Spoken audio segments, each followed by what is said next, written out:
que no interrumpa no se interrumpa la señal. Ok, ¿sí me pueden escuchar? Del 1 al 10, me pueden escuchar bien, ¿verdad?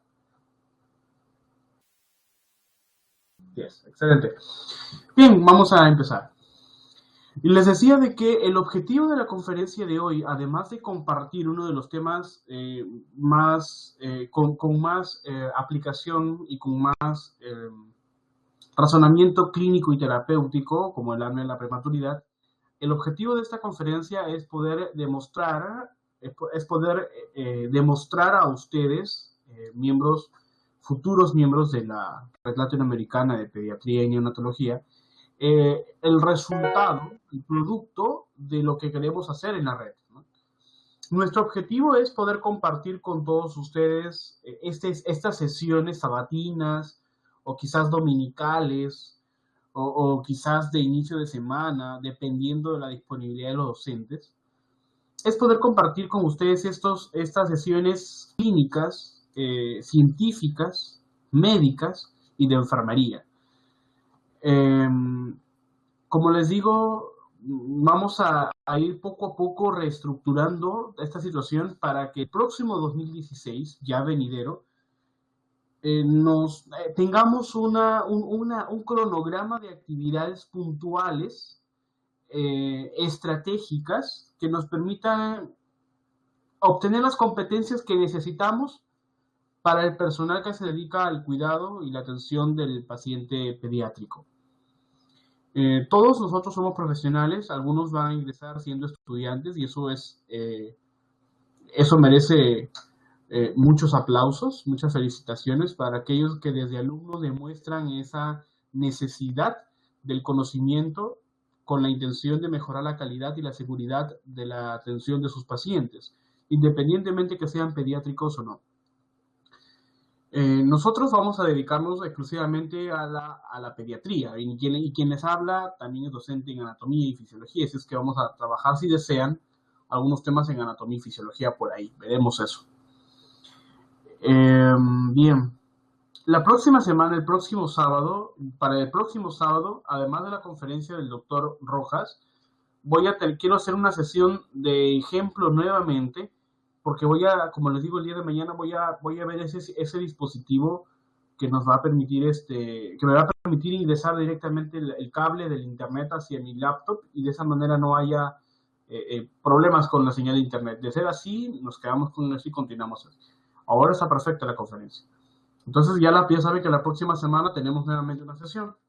Y la próxima semana trabajaré el tema de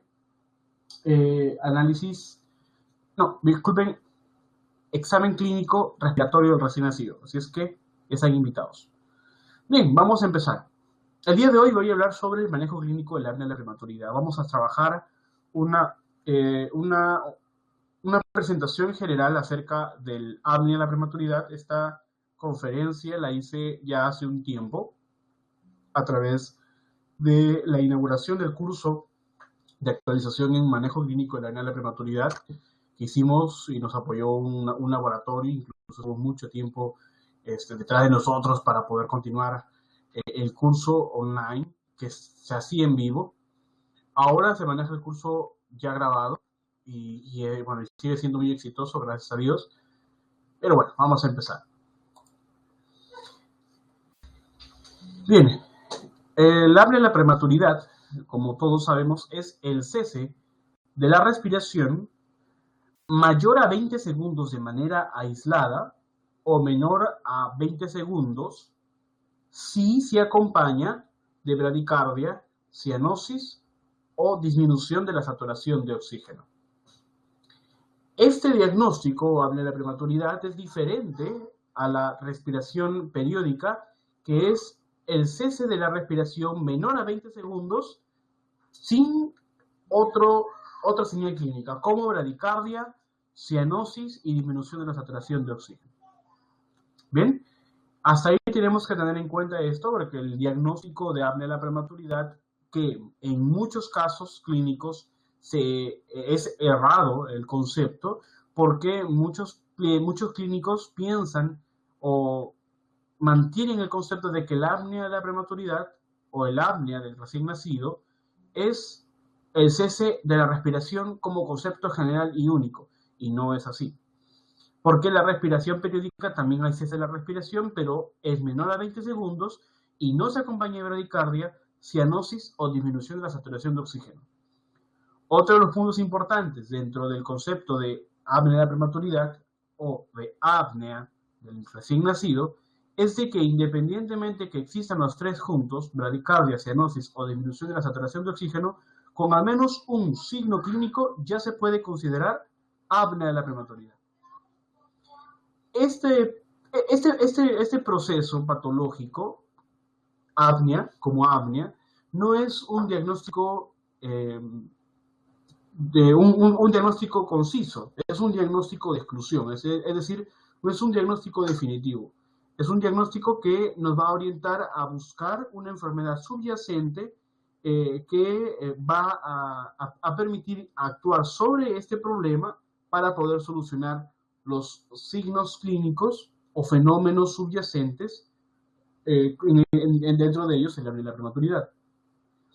Por ende, el apnea de la prematuridad puede estar asociado a alteraciones neurológicas como provocadas por daños en los quimiorreceptores, como daños en el control central de la respiración o el control motor de la respiración.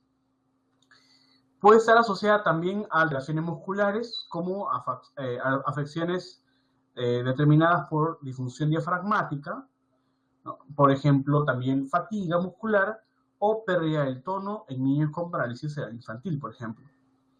O también puede estar asociado a alteraciones cardiopáticas como disminución del volumen de eyección, disminución de la concentración de hematocrito y hemoglobina, o alteraciones de la pre- y postcarga. ¿Bien? En la historia clínica debemos tener en cuenta dos situaciones importantes en el momento de iniciar la búsqueda de información en el paciente. Lo principal son los factores de riesgo. Cuando hablamos de un recién nacido, tenemos que tener en cuenta que dentro de la historia clínica se debe, o dentro de la lectura de la historia clínica se debe contemplar los antecedentes prenatales, los antecedentes perinatales y los antecedentes propios o situaciones clínicas que el niño demuestre que impliquen factores de riesgo por los cuales se pueda desarrollar apnea. Es decir, a partir de estos síntomas, el niño puede desarrollar apnea. Pero también vamos a tener en cuenta de que puede haber características clínicas subyacentes, es decir, problemas con los cuales el niño ha nacido y puedan desarrollar apnea. ¿Me entienden? O sea, problemas prenatales o perinatales, no postnatales. Normalmente los factores de riesgo, que también suelen ser pre o perinatales, son factores que se pueden desarrollar al momento del nacimiento. Bien, así también como hay prenatales o perinatales, hay problemas que se pueden dar al momento del nacimiento y esos son factores de riesgo. Pero aún así se agrega a esos factores de riesgo el hecho de que hayan elementos prenatales o incluso maternos que puedan influir en el periodo después del nacimiento. Estos factores de riesgo, por ejemplo, son la sepsis, alteraciones metabólicas que en su mayoría son congénitas, depresión por utilización de fármacos, en este caso, por ejemplo, anestésicos, hipoxemia o fatiga muscular en niños que pueden nacer con algún tipo de patologías neurológicas o en niños que precisaron reanimación. En niños con reflujo, no reflejo, ¿ok? Reflujo gastroesofágico, en niños con obstrucción de vía aérea, ¿no? Por ejemplo, en niños con aspiración de meconio, en niños con hidrocefalia por hemorragia intraventricular, o en niños con malformación del sistema nervioso central, en niños que presentaron convulsiones al momento del nacimiento, o incluso se reportaron convulsiones perinatales, en niños con diagnóstico de ductus persistente, o en niños con anemia. ¿Hasta ahí todo claro?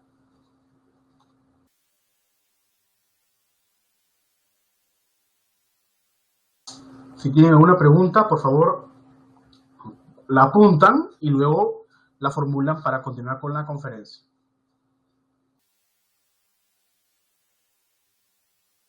Bien, bien, les comento, hay una sección que se llama notas o take making notes. En esa sección ustedes pueden escribir sus preguntas. Voy a poner acá, preguntas. Entonces, ahí ustedes pueden colocar sus preguntas.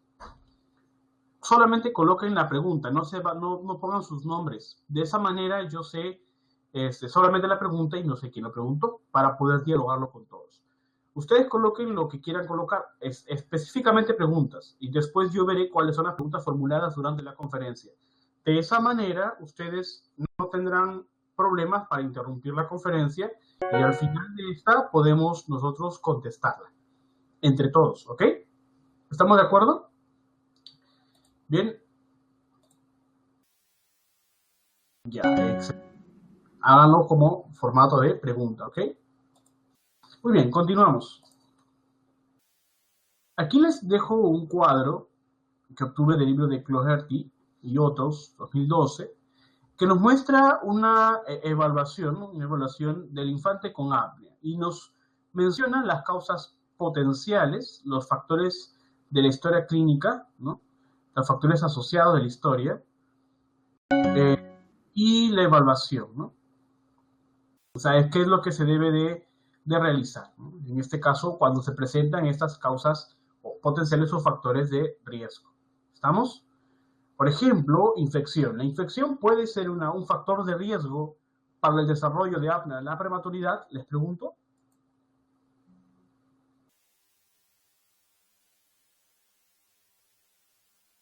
La infección es un factor de riesgo para el desarrollo de apnea en la prematuridad en el momento.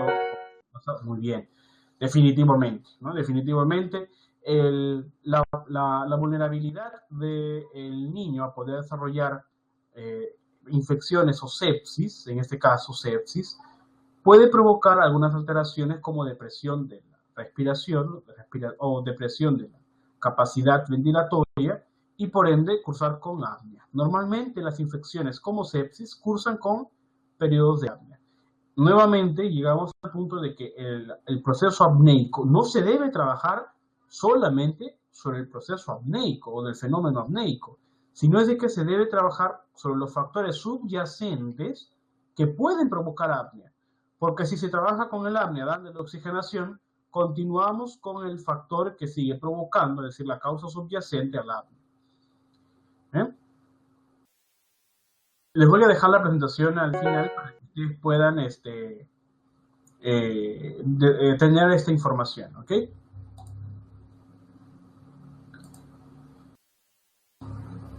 Bien. Aquí también les compartía una de las, bueno, aquí una investigación eh, en donde determinan la prevalencia de los factores de riesgo de apnea en el recién nacido. Hace un estudio retrospectivo para evaluar todos los elementos, los factores de riesgo que puedan provocar apnea. Aquí hay un cuadro muy interesante.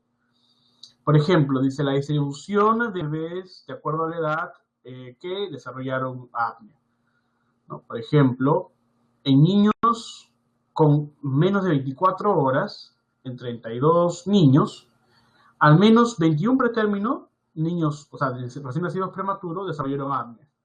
Y de los niños menores de 24 horas a término, al menos 11 desarrollaron apnea. Si ustedes ven el cuadro entre los niños pretérmino y a término, pueden concluir de que los niños que, independientemente de las horas postnatales, los niños pretérmino tienen un mayor riesgo de desarrollar la prematuridad. Entonces, la edad gestacional es un factor de riesgo. Mientras menor sea el niño al nacer, más riesgo de desarrollo de la prematuridad. ¿A qué lo pueden asociar a eso? Les pregunto, ¿cuál sería el factor asociado correlativo respecto al apnea de la prematuridad? Al apnea de la prematuridad, ¿cuál sería el factor? ¿Por qué los niños pretérminos pueden desarrollar apnea en la prematuridad? A ver, muy bien. Muy bien.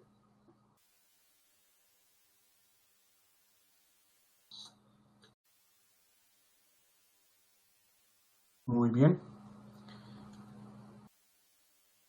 Madurez del sistema nervioso. Muy bien.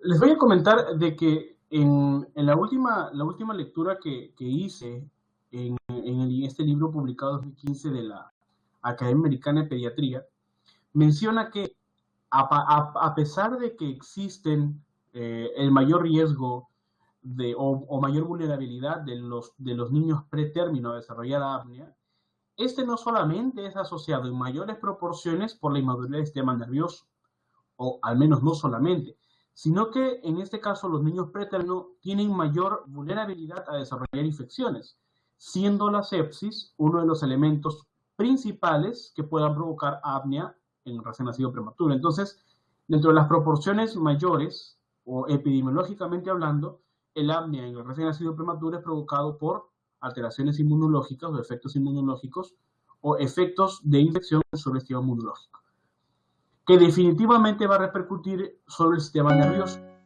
Bien, ahora, entonces, la inmadurez del sistema nervioso, más que un problema como factor de riesgo, es una condición que provoca vulnerabilidad en el recién nacido prematuro a desarrollar apnea.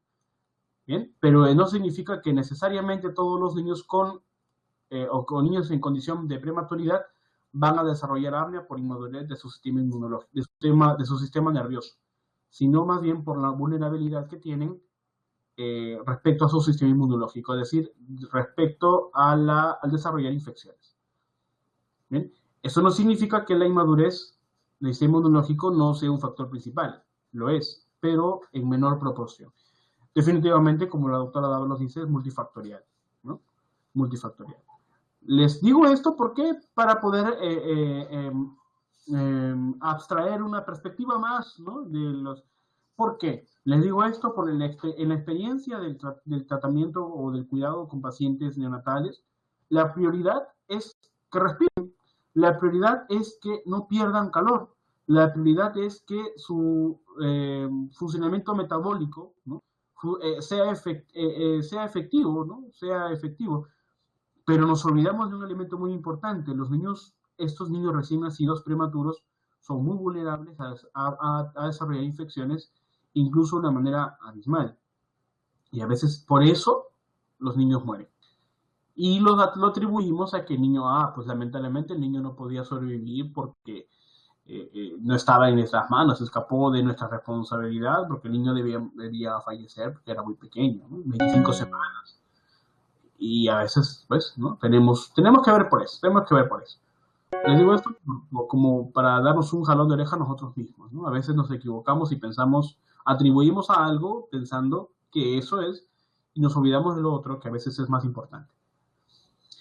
Bien, distribución de bebés de acuerdo a los episodios apneicos. Bien, miren, niños con al menos un episodio de apnea, en un total de 18 niños tuvieron al menos un episodio de apnea, de los cuales 8 fueron pretérminos y 10 fueron a término.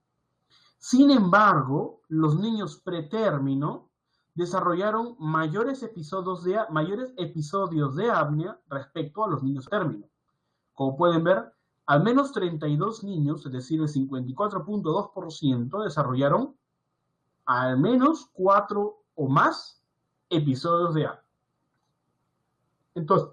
Entonces podemos aquí concluir, ¿no?, de que los niños pretérmino pueden desarrollar mayores episodios de apnea y por ende precisan de mayor atención.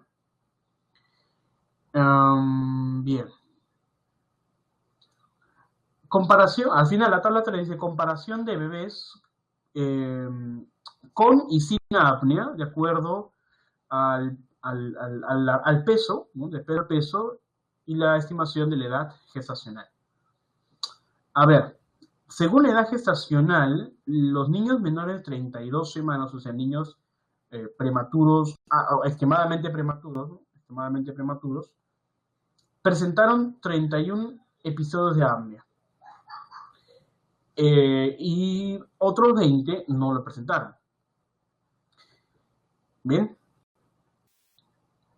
Y respecto al peso, Los niños menores de 1 kilo tuvieron al menos 13 episodios de apnea respecto a 2 que no lo tuvieron. Eso significa que tanto la edad gestacional como el peso es un factor de riesgo.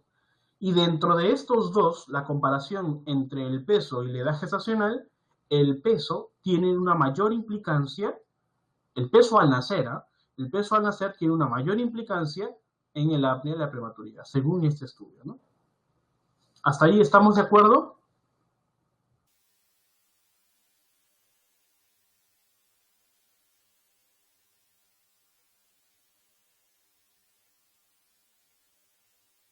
Bien, voy a hacer esta conferencia lo más historia.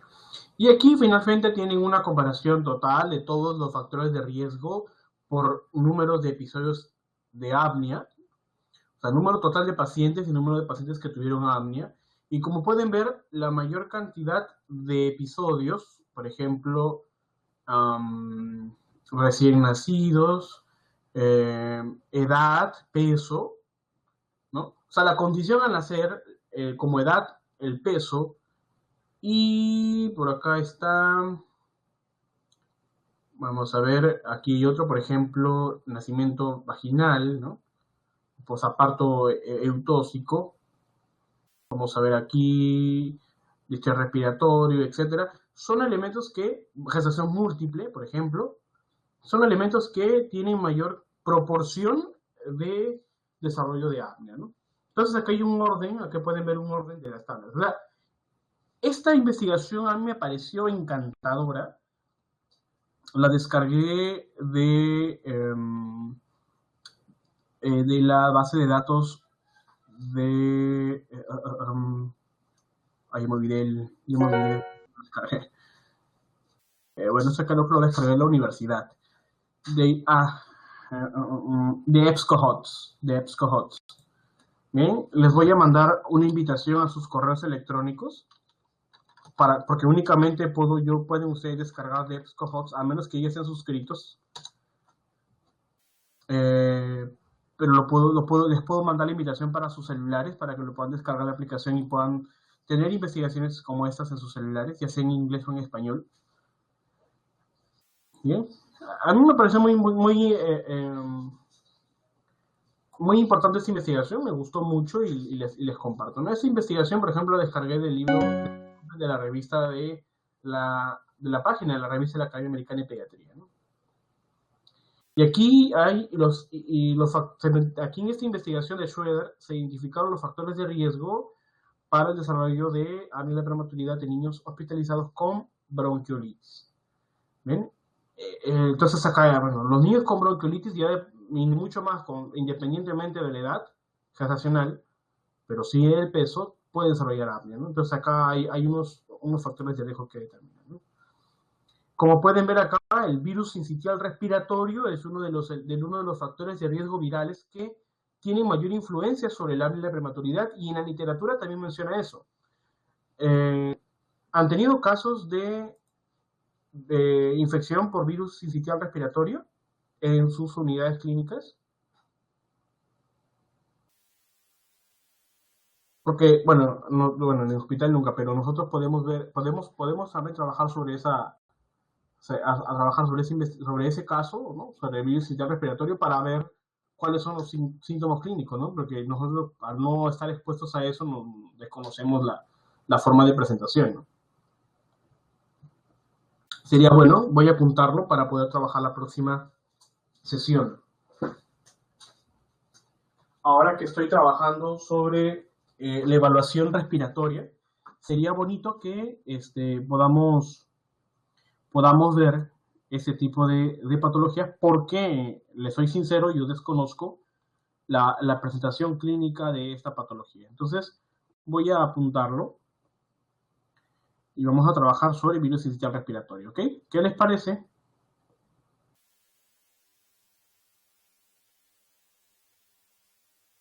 Bien.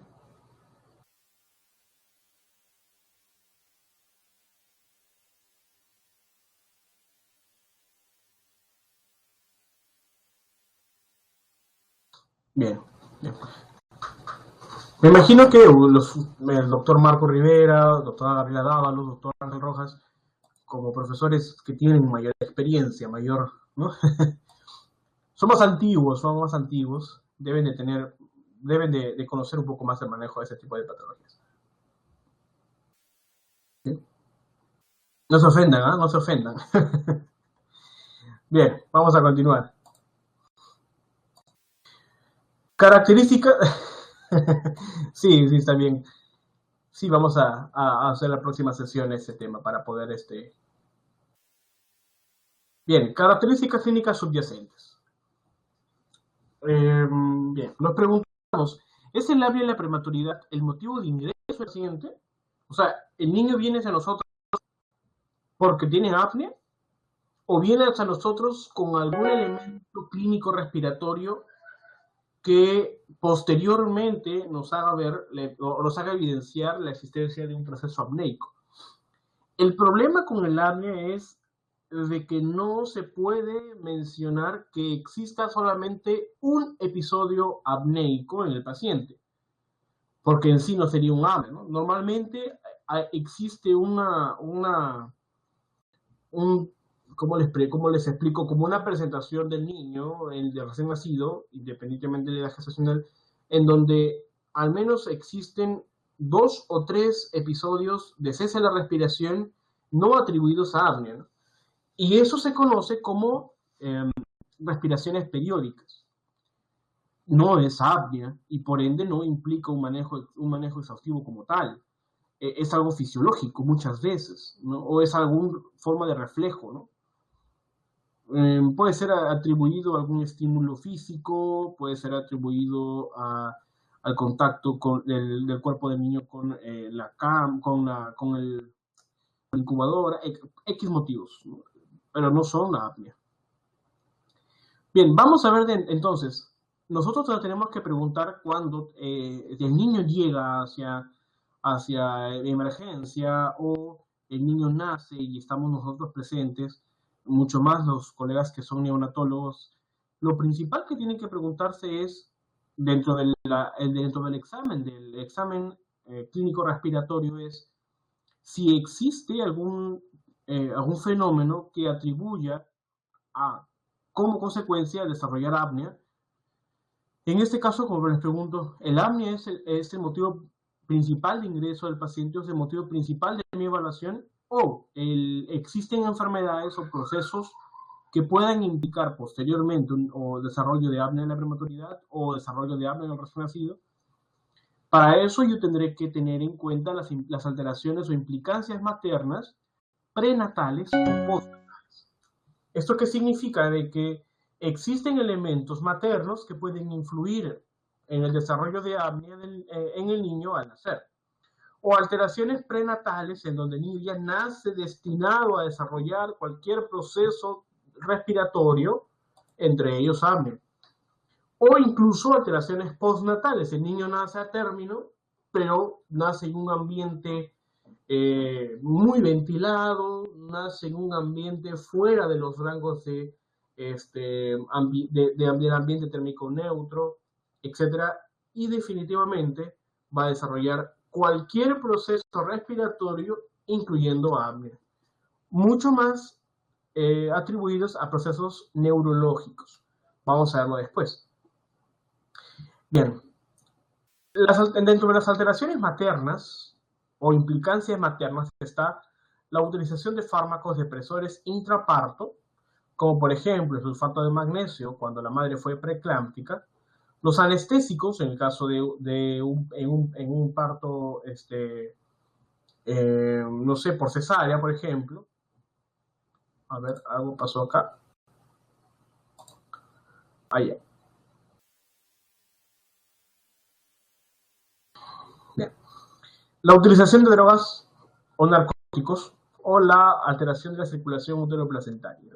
Por cualquier motivo infeccioso, por cualquier motivo traumático, por cualquier motivo congénito de la madre. Estamos hablando en el caso de que el niño no solamente tiene que ser prematuro, ¿eh? no solamente esa conferencia, a pesar de que se llama Habla de la prematuridad, no está dedicada solamente a niños prematuros, pero en la mayoría de los casos, el apnea de la prematuridad, el apnea se atribuye a niños prematuros. Como ya vimos, es mayor el caso en niños prematuros. Y como vimos también, antes del factor neurológico, está el factor inmunológico, ¿no?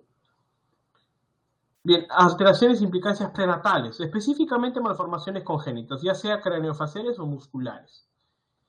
Y dentro de las alteraciones o implicancias postnatales está, por ejemplo, el síndrome extrarrespiratorio, infecciones, alteraciones metabólicas, cursando con hipoglucemia, patología del sistema nervioso central, enterocolitis necrotizante, anemia, estado postquirúrgico, reflujo gastroesofágico, prematurez o sedación. Aquí acabo de ver una nota de uno de nuestros colegas que nos dice que el reflujo gastroesofágico ya no se considera una causa de apnea, ¿no? La evidencia ya no menciona eso, dice, menciona, creo que había leído en su momento. Y definitivamente, bueno, en algunas literaturas, incluyendo en la Academia Americana de Pediatría, aún se describe que el reflujo gastroesofágico es un factor, pero ya no es el factor principal, ¿no? Ya no lo es. Y no lo es no por el hecho de que el reflujo gastroesofágico no cause apnea, sino porque el abordaje del reflujo gastroesofágico ahora es incluso más temprano, porque se identifican los factores que pueden influir sobre la aparición de reflujo gastroesofágico en el niño, incluso en la edad prenatal. Entonces, no significa de que el reflujo gastroesofágico no provoque apnea, no es eso, ¿no? Sino que el reflujo gastroesofágico, ahora respecto al abordaje del niño, el reflujo es mucho más eficaz, ¿no? Es mucho más pronto. Además, tenemos que tener en cuenta de que embriológicamente hay mucha asociación entre el sistema nervioso, el sistema respiratorio y el sistema gastrointestinal. Así es que, como que si hay alguna alteración del sistema gastrointestinal por malformación estructural, posiblemente tenga también implicancia en el sistema nervioso y definitivamente sobre el sistema respiratorio, aunque éste tenga la estructura completa. Entonces, como que por ahí el reflujo gastroesofágico tuvo en algún momento de las investigaciones publicadas, tuvo alguna implicancia estructural o embriológico, estructural o congénito que implique la aparición de apnea por alteraciones definitivamente del sistema nervioso central y del sistema respiratorio, basado en la estructura. Pero no significa que sea una ley, o sea, no significa que el reflujo gastroesofágico va a causar siempre apnea. Y otro, recuerden de que la apnea es solamente es un diagnóstico, sí, pero es un diagnóstico de exclusión, o sea, es un diagnóstico que no es un diagnóstico definitivo, que no voy a trabajar sobre él, sino que tengo que trabajar sobre la causa subyacente, una causa que esté provocando el apnea. Porque puede aparecer apnea acompañado de otros signos clínicos, si es que la apnea es menor a 20 segundos, en la mayoría de los casos, o quizás no sea solamente apnea, sino también sea algún otro signo clínico asociado a alguna alteración respiratoria, no necesariamente apnea. Ahora, tenemos que tener en cuenta algo que mencionaron todos ustedes hace un momento, de que cuando existe apnea de la prematuridad, sí y solo sí, en la mayoría de los casos está asociado también a problemas neurológicos. O sea, la existencia de apnea implica en cierto grado alguna alteración del sistema nervioso central, específicamente a nivel del tallo cerebral. Específicamente ahí, ¿no? Corticalmente no, porque no hay lugares de la corteza que tengan implicancia con el sistema respiratorio, excepto el tálamo. Y el tálamo no es parte de la corteza, ¿no? Es un sistema subcortical. Entonces, específicamente en el tallo cerebral, ¿no? Y si queremos ser más específicos, en el bulbo raquídeo. Debería haber alguna asociación por ahí. Y entonces, si tenemos en cuenta el punto de vista embriológico, pues como que se va acercando más a ese análisis, ¿no? Si queremos hacer un análisis fisiopatológico del proceso apneico. Bien, dentro de la historia clínica, basados en los elementos patológicos subyacentes que pueden provocar un episodio apneico, o basados en la presentación clínica del apnea, que nos permitan identificar los elementos patológicos subyacentes. Eso se va a hacer historia clínica. Uh-huh. Excelente, gracias, gracias, doctora Dávalos. Bien, continúo. Les mencionaba de que la historia clínica va a estar basada en un bucle, es decir, un círculo continuo, en el hallazgo de que existen elementos patológicos subyacentes que provoquen episodios apneicos o la forma de presentación del episodio apneico que nos permita identificar los elementos patológicos subyacentes. Ese es el bucle. O sea, por ejemplo, me llaman llaman al neonatólogo porque el niño ha presentado ya 4 episodios de apnea y que independientemente de la duración, el niño está asociado a desaturación, al menos desaturación de oxígeno. Entonces, a carambas, hay que trabajar sobre eso. Entonces nos preguntaremos, ¿es el apnea un proceso aislado? La mayoría de veces no. ¿Cuál es el foco del tratamiento? O sea, ¿a qué debe dirigirse mi atención? Y finalmente, ¿cuál es el periodo de recuperación? Es decir, ¿cuánto tiempo dispongo yo para trabajar sobre el niño y poder intentar recuperar, ¿no?, sus funciones normales al menos hasta salir de la etapa de recién nacido? Es decir, hasta al menos salir de los primeros 28 días. ¿No? Evitar secuelas. Es lo principal que yo tengo que tener en cuenta para el tratamiento de la neonatalgia.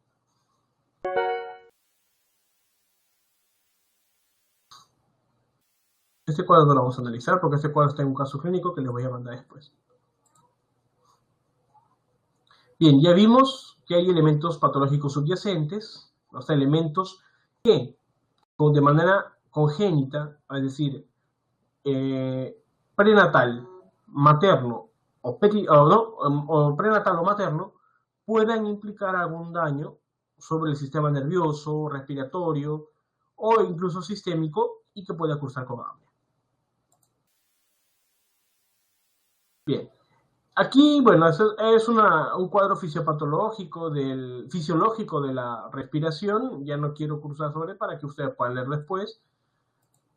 Bien, aquí, bueno, quiero tratar de ser lo más conciso posible para que la conferencia no sea aburrida y podamos discutirlo todos. Porque hay mentores en esta conferencia, como el doctor Marco Rivera, doctora Dávalos, doctor Rojas, que nos van a compartir también de su experiencia en el tratamiento. De la doctora Dávalos, como neonatóloga, nos va a contribuir más a la información sobre ese tipo de pacientes. Bien, entonces la fisiopatología del apnea. Tenemos que tener en cuenta aquí dos cosas, y esto lo había propuesto ya hace un tiempo e incluso se estuvo trabajando sobre esto hace ya buen tiempo para el análisis clínico y diagnóstico de la apnea prematura. Tenemos que tener en cuenta dos cosas paralelas, que el apnea está en función del buen funcionamiento del sistema nervioso central en correlación con la edad gestacional. Es decir, un niño a término con buen funcionamiento del sistema nervioso central, independientemente de que exista algún problema estructural o respiratorio, es muy poco probable que desarrolle apnea. Pero en un niño pretérmino con alteración o inmadurez del sistema nervioso central, es más probable que desarrolle apnea. Entonces, respecto al centro de control nervioso, es decir, respecto a la evolución, al desarrollo embriológico del sistema nervioso, específicamente en el tallo cerebral, romboencéfalo, mesencéfalo, telencéfalo, diencéfalo, va a haber fisiológica y anatómicamente alguna implicancia sobre el control nervioso de la respiración. Y esto es, por ejemplo, el grupo respiratorio dorsal, que permite la regulación de la inspiración. El grupo respiratorio ventral, que permite la regulación de la expiración.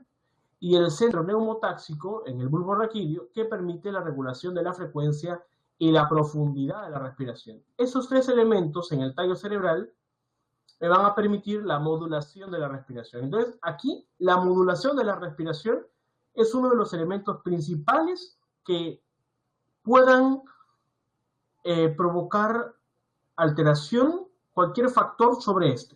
O sea, ¿qué quiero decir? Cualquier factor o elemento patológico puede influir sobre la modulación de la respiración y provocar apnea.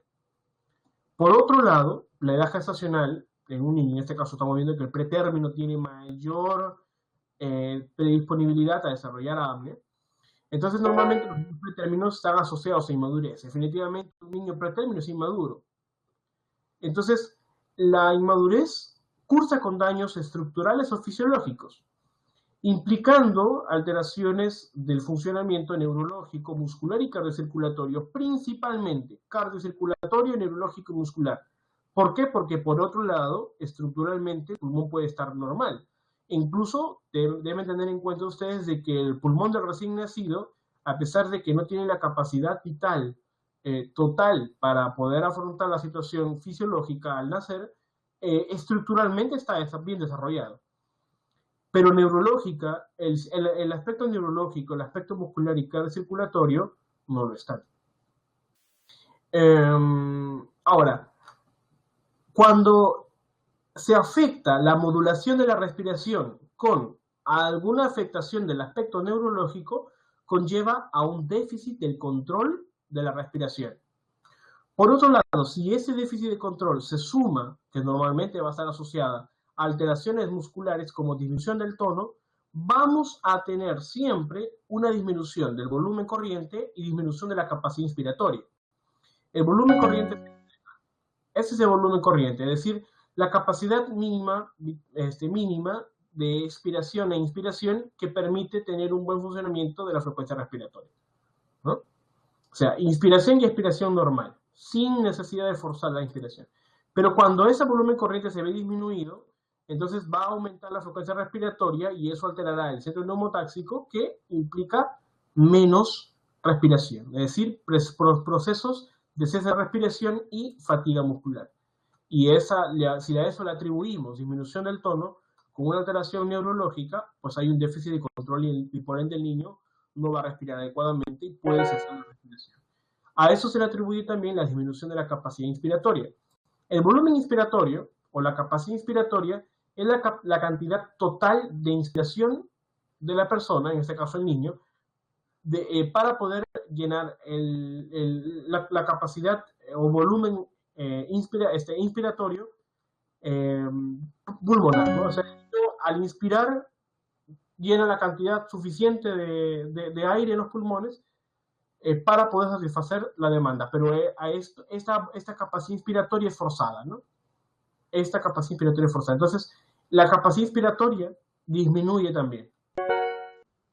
Ahora, si a esto se suma alteraciones cardiocirculatorias, entonces vamos a tener, por ejemplo, asociadas a disminución de la presión de eyección o disminución del volumen de eyección, y va a haber algún tipo de correlación entre la afectación de la capacidad respiratoria por volumen corriente o por capacidad inspiratoria, sumada a la alteración cardiovascular o cardiocirculatoria, entonces va a implicar un nuevo eje de evaluación que se conoce como disminución de la perfusión. Entonces, por un lado, neurológica y muscularmente va a tener implicancias sobre la modulación de la respiración, alterando la capacidad inspiratoria y el volumen corriente del niño. Y por ende va a haber como evidencia o signo la disminución de la saturación de oxígeno, hipoxemia, etc. Por otro lado, si tiene alguna implicancia cardiocirculatoria, como por ejemplo bradicardia, va a estar atribuida con disminución de la perfusión y definitivamente va a agravar el cuadro neurológico y por ende de la respiración. Entonces, cuando vemos a un niño con cese de la respiración en más de 4 oportunidades, con cese de la respiración menor a 20 segundos, pero que solamente tiene alguna implicancia en la disminución de saturación de oxígeno, entonces como que el sistema cardiovascular podemos nosotros pensar de que no tiene alguna implicancia. Pero cuando desarrolla bradicardia y además se observa cianosis, entonces como que hay que preocuparnos, ¿no? Como que hay que preocuparnos un poquito más. Bien, vamos a debatir. ¿Qué les pareció? Oh, borraron la nota que pusieron.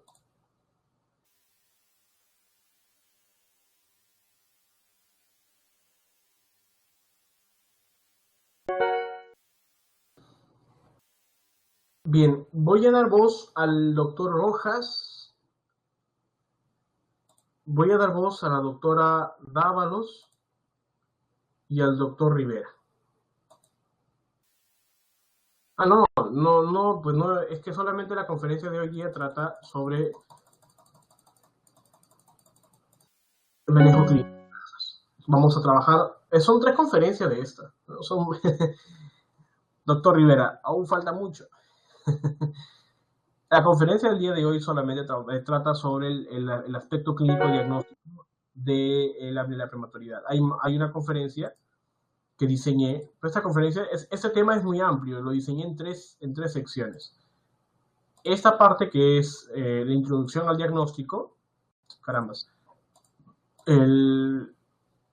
aquí diseñé otra basada en un caso clínico para llegar para complemento del diagnóstico, ¿no? O sea, de lo que es laboratorio, etcétera. Y finalmente, algo de terapéutica. Aunque no profundizamos mucho en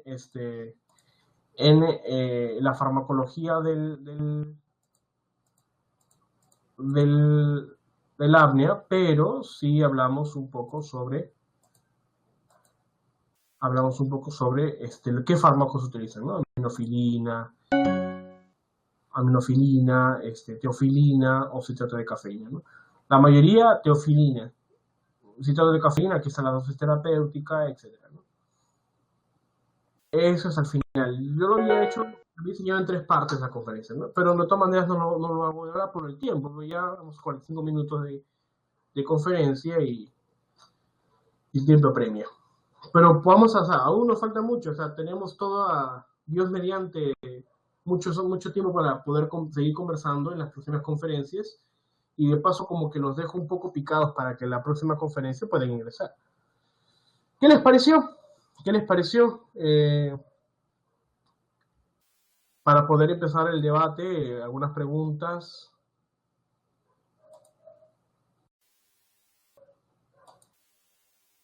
Voy a poner como presentadora al doctor Ángel, voy a poner a la doctora Gabriela, si tienen voz, y al doctor Marco. Ya estamos. Ahora sí, hablemos. Los escucho. ¿Escucho?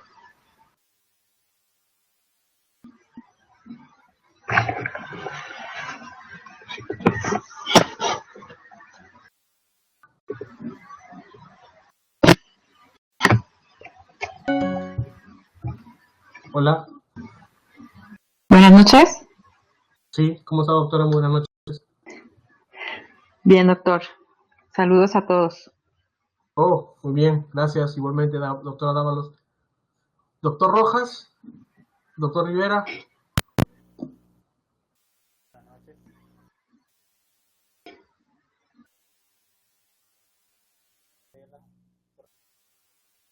Pues creo que el doctor Rojas está hablando, pero no se escucha. Se escucha muy lejos. Sí. Doctor Rojas, háblele fuerte. ¿Me escuchan? Creo que el doctor Rojas está hablando porque su micrófono se ve, pero no sé si está, parece que no se escucha. Buenas noches, sí.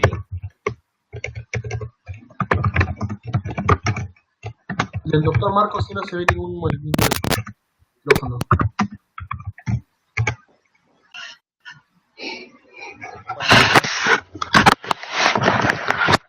Buenas noches. Yo sí le escucho, doctora. ¿Usted me escucha? Sí. Gabriela, ¿me oyes? Voy a Mejor. poner a todos. A ver, voy a poner primero a la doctora Dávalos, ¿ok? Para que la doctora Dávalos nos dé una apreciación. Y luego al doctor Rivera. Entonces solamente va a hablar la doctora Dávalos. Le escuchamos, doctora. Bueno, pues ya sabe, doctor, antes que nada, pues siempre reconocerle sus magníficas presentaciones y sus amplias explicaciones de la fisiopatología de las enfermedades. Eh, Mi comentario como neonatóloga, pues básicamente va reforzando lo que usted ampliamente comentó en su presentación. Con respecto a que la apnea en los recién nacidos es básicamente un signo de alguna otra enfermedad. Eh, es muy variable la presentación clínica, como siempre, pues son muchos los factores que se juntan en cada paciente. Un niño prematuro de 24 semanas con un peso y edad gestacional similar a otro puede tener una apnea en las mismas exactas condiciones en las que otro no la tiene. Entonces es por eso la dificultad y el abordaje tan amplio que se tiene que hacer cuando un bebé cumple las características de una apnea en la edad de prematuridad. Entonces, eh, cumpliendo las descripciones clínicas que ya nos comentó, pues que básicamente la duración con los signos de saturación, bradicardia, cianosis, eh, el abordaje tiene que descartar alteraciones metabólicas, alteraciones infecciosas, alteraciones del sistema nervioso central y algunas otras como enfermedades cardíacas, principalmente la presencia de ducto arterioso persistente para poder entonces, descartando todas estas patologías, hablar propiamente de una apnea de la prematuridad como tal, porque el tratamiento de la apnea de la prematuridad es básicamente estimular el centro de la respiración en los prematuros. En cambio, cuando es un síntoma, un signo de otra enfermedad, pues básicamente el tratamiento es el de la otra enfermedad. Hablemos si es un ducto arterioso, pues hay que dar manejo al ducto arterioso. Si hay una alteración metabólica, ya vemos hipoglucemia, hipernatremia, cualquier alteración hidroelectrolítica, también se puede presentar o manifestar en esta edad como apnea. Entonces el tratamiento es ese, corregir las alteraciones que puedan estar afectando a nuestro paciente. Entonces, en el abordaje clínico, pues básicamente haciendo el diagnóstico por características clínicas, pues hay que iniciar por pasos una determinación de exámenes y continuar la apreciación clínica del bebé para ver el comportamiento y determinar las necesidades terapéuticas correctas. Como digo, cada caso es distinto, cada bebé tiene un comportamiento diferente. Bueno, Sí, sí, le escucho. perdón, es que me avisó algo aquí. Y es en base a esas diferencias que hay que hacer el tratamiento, pero en general lo que yo sí he visto en la práctica es que nos hemos olvidado de hacer un abordaje integral. Nos hemos olvidado de que la apnea del prematuro es propiamente ese diagnóstico de exclusión, porque en la mayoría de los centros de tratamiento de prematuros, desde que nacen prácticamente, si el bebé está en condiciones, recibe ese tratamiento para prevenir apnea del prematuro. Entonces, al momento que un bebé presenta la apnea, muchas veces lo que hacen algunos médicos es dar o seguir suponiendo que la apnea es propiamente porque el bebé es prematuro, como usted comentó. Entonces el bebé sigue haciendo apneas y sigue haciendo apneas y sigue haciendo apneas y no descartamos alguna de las otras posibilidades. Entonces yo creo que sí, lo que nos debe quedar claro en esta presentación pues es básicamente eso, que debemos de buscar todas las demás posibles causas para evitar que un bebé tenga esas repercusiones clínicas, sobre todo a nivel neurológico y pues en el peor de los casos de muerte, para que pues le vaya bien a nuestros bebés. No sé si pueda aportar algo más o alguna duda haya. Excelente, doctora. Muchísimas gracias por su apreciación. Voy a invitar al doctor Rojas para que nos pueda comentar su punto de vista respecto a la conferencia y el tema. Gracias. Gracias a usted, doctora. Dios la bendiga.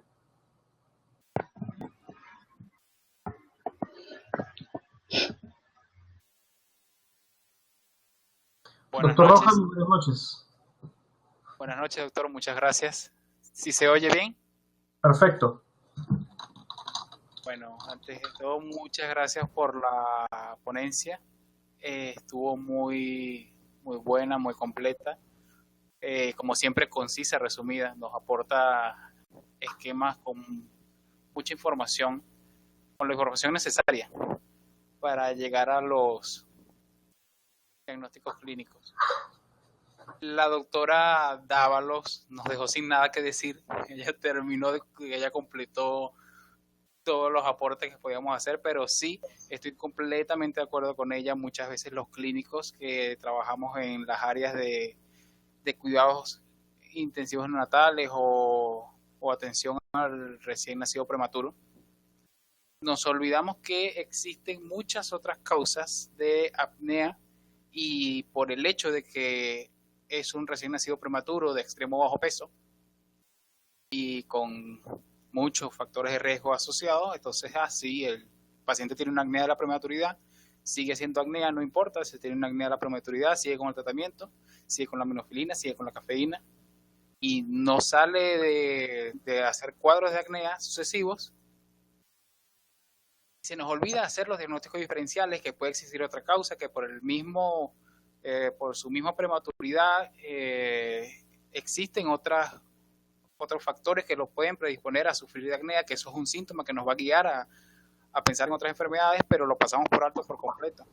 Entonces debemos ser un poco más abiertos de mente en cuanto a hacer los diagnósticos diferenciales de estos pacientes para poder dar un manejo adecuado, porque muchas veces retrasamos el tratamiento de estos pacientes de la patología real por enfocarnos solamente que existía una apnea de la prematuridad y no hacemos los diferenciales. En cuanto al manejo, bueno, esperemos las otras conferencias a ver qué otras nuevas pautas nos puede mencionar. Muchas veces el manejo de estos pacientes vamos a ver que puede ser controvertido, porque a pesar de que ya está establecido por estudios clínicos y por medicina basada en evidencia de qué es lo que realmente da resultado en estos pacientes, terminamos haciendo, en la mayor parte de los casos, cosas que no tienen ningún beneficio clínico, solamente por no dejar de hacer algo más. Bueno, de nuevo muy agradecido y esperemos seguir aprendiendo de todos un poco. Gracias, doctor Rojas, por su apreciación. Voy a invitar al doctor Rivera para que nos pueda dar su ultimátum respecto a la presentación del día de hoy y respecto al tema. Muchas gracias, doctor Rojas.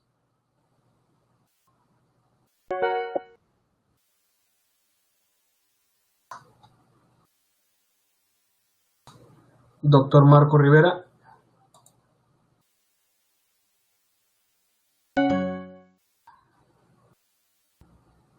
Ya puede hablar. Parece que el problema es que no he instalado, creo, el programa. Creo que por eso no se puede escuchar.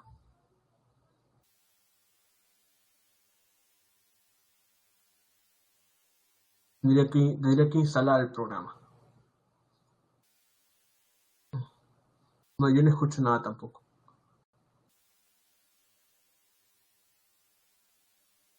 Bien. Voy a activar el audio de... A ver... no, Ernestina, Gabriela... No, bueno, no se puede activar.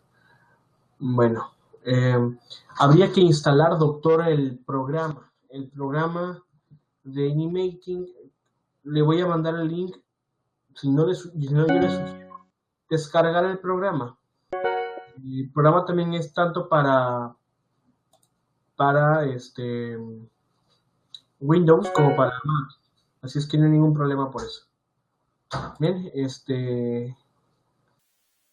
yo tengo aún todavía el audio activo, entonces o sea, usted con su audio activo, así es que no hay ningún problema si puede hablar. No le escucho, yo no le escucho. Bien, bueno, voy a dar por dada voy a dar por finalizada la conferencia el día de hoy. Les agradezco nuevamente la participación de todos ustedes. Como repito, el tiempo que ustedes le dedican para nosotros es muy valioso. ¿Por qué?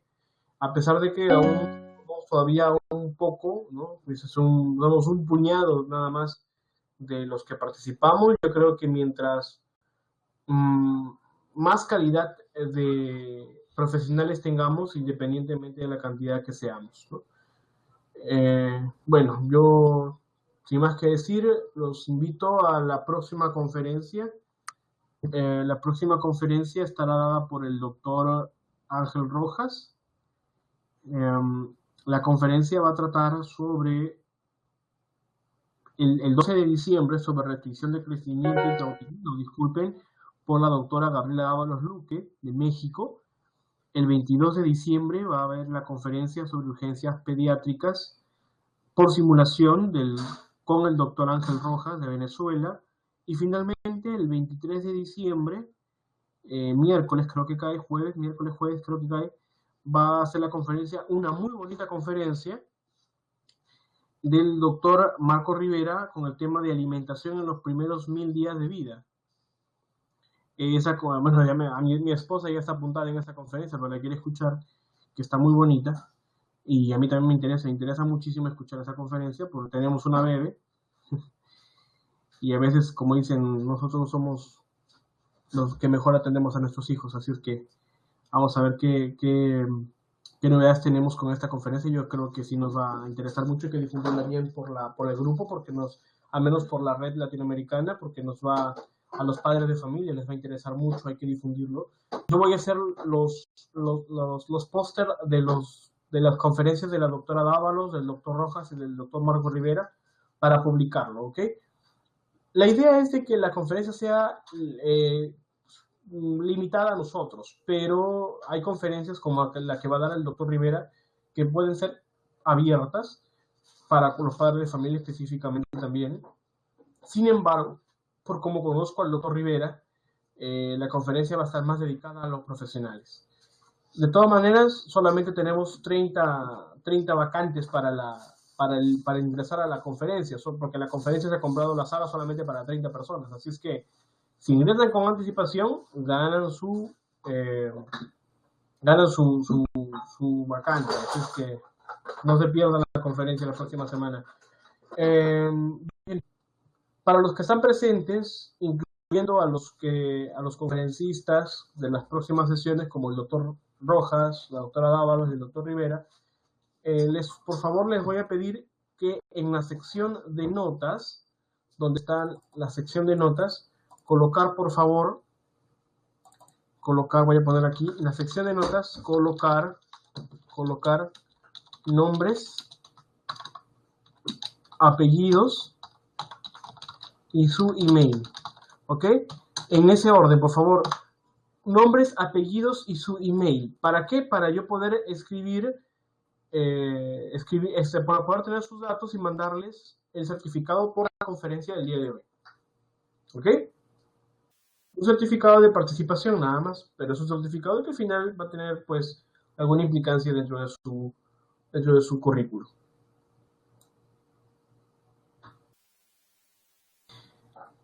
Bien, muchísimas gracias a todos. Voy a mantener la sala activa para poder ver sus datos. Recuerden nombres, apellidos y su email para poder mandarles el certificado a sus correos. Muchísimas gracias a todos. Dios los bendiga.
Colegas, mejor les sugiero, a ver, porque veo que no se han completado las notas acá.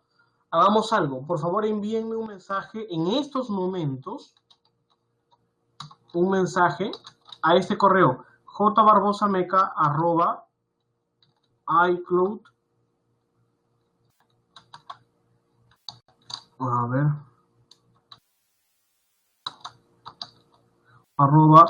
@icloud.com. Tómele una foto a esta pantalla con su celular y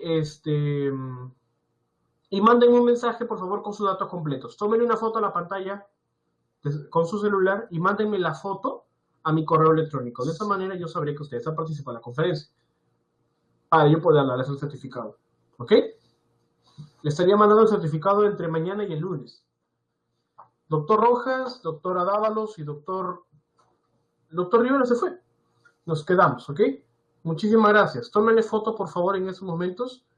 No demoren. Y me mandan la foto al correo electrónico, ¿ok?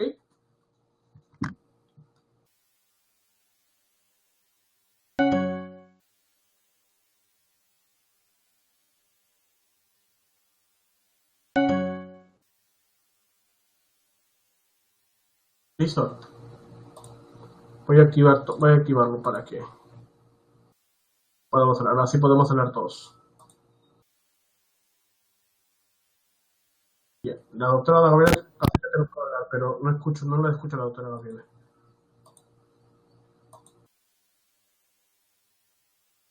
No sé qué pasó.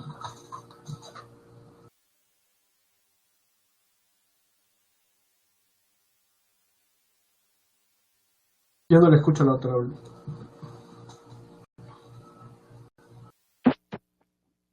Sí. Sí, le escucho, doctor. Sí, sí.